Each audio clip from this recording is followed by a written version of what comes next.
Canto 5 of The Rape of the Lock by Alexander Pope. Is in the public domain. She said, the pitying audience melt in tears, but Fate and Jove had stopped the Baron's ears. In vain Thalestris with reproach assails, for who can move when fair Belinda fails? Not half so fixed the Trojan could remain, while Anna begged and Dido raged in vain. Then grave Clarissa graceful waved her fan. Silence ensued, and thus the nymph began: "Say, why are beauties praised and honored most, The wise man's passion and the vain man's toast? Why decked with all that land and sea afford? Why angels called, and angel like adored? Why round our coaches crowd the white-gloved beaux? Why bows the side-box from its inmost rows? How vain are all these glories, all our pains, Unless good sense preserve what beauty gains? That men may say when we the front box grace, Behold the first in virtue as in face. Oh, if to dance all night, and dress all day, Charmed the small-pox or chaste old age away, Who would not scorn what housewife's cares produce, Or who would learn one earthly thing of use? To patch, nay, ogle might become a saint, Nor could it sure be such a sin to paint. But since, alas! frail beauty must decay, Curled or uncurled, since locks will turn to gray, Since painted or not painted all shall fade, And she who scorns a man must die a maid.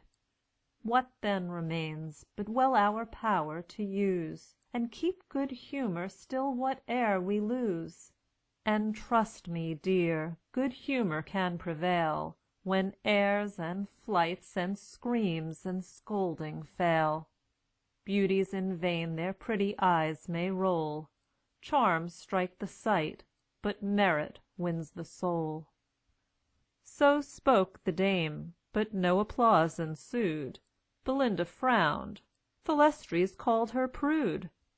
"To arms! to arms!" the fierce virago cries, And swift as lightning to the combat flies. All side in parties, and begin the attack. Fans clap, silks rustle, and tough whalebones crack. Heroes and heroines, shouts confusedly rise, And bass and treble voices strike the skies. No common weapons in their hands are found, Like gods they fight, nor dread a mortal wound.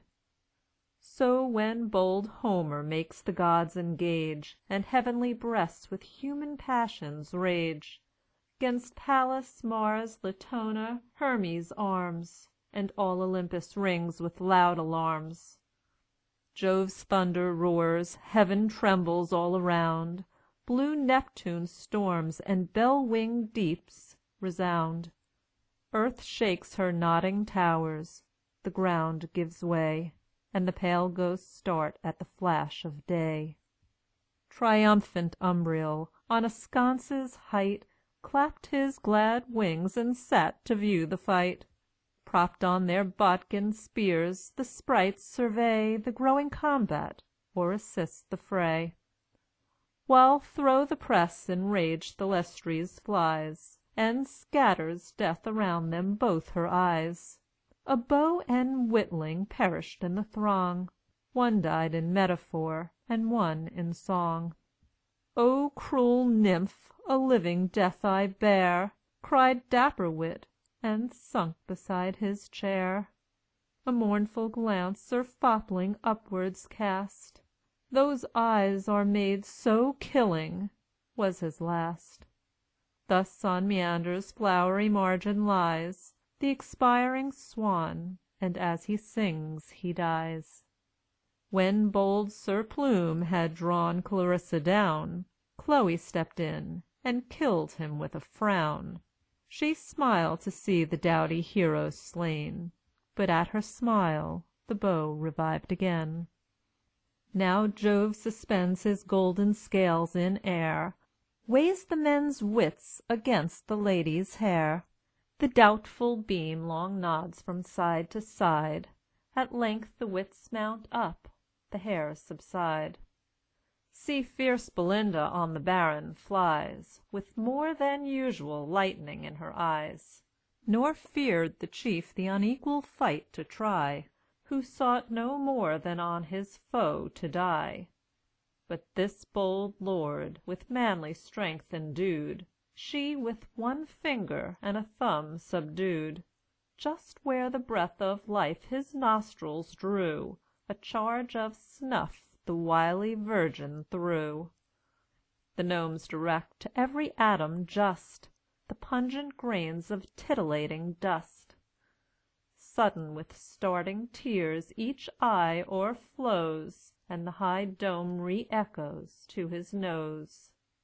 "Now meet thy fate!" incensed Belinda cried, and drew a deadly bodkin from her side.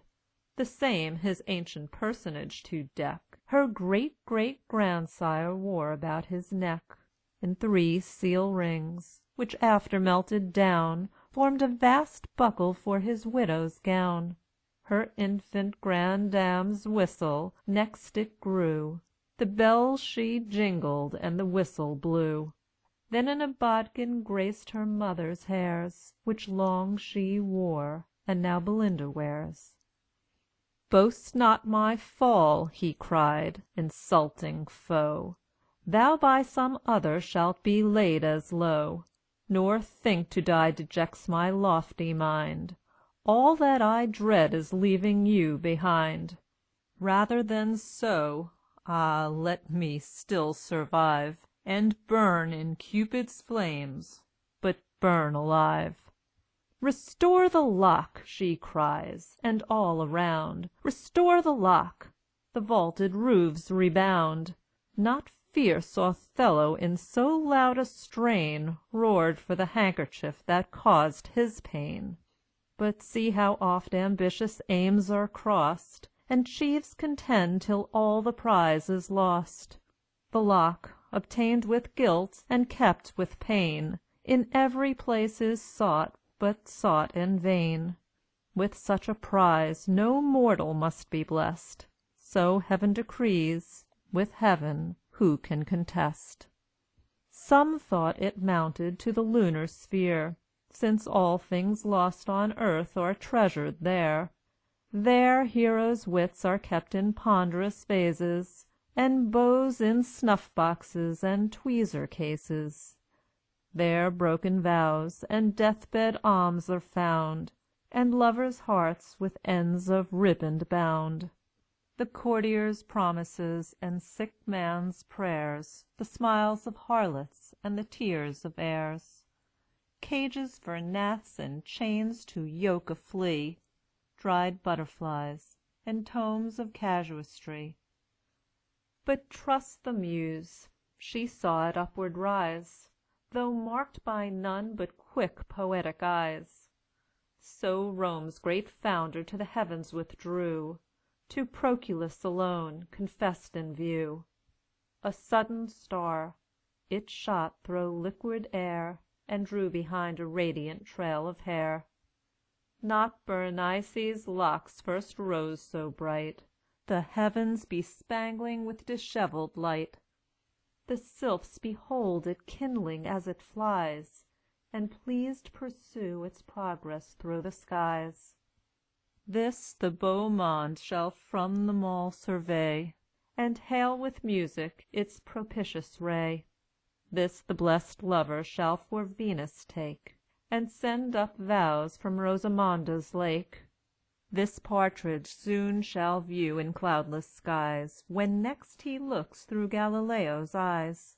And hence the egregious wizard shall foredoom The fate of Louis and the fall of Rome. Then cease, bright nymph, to mourn thy ravished hair, Which adds new glory to the shining sphere. Not all the tresses that fair head can boast Shall draw such envy as the lock you lost. For after all the murders of your eye, When after millions slain yourself shall die, When those fair suns shall set, as set they must, And all those tresses shall be laid in dust, This lock the Muse shall consecrate to fame, And 'midst the stars inscribe Belinda's name. Canto 5. Recording by Rhonda Fetterman. End of The Rape of the Lock, by Alexander Pope.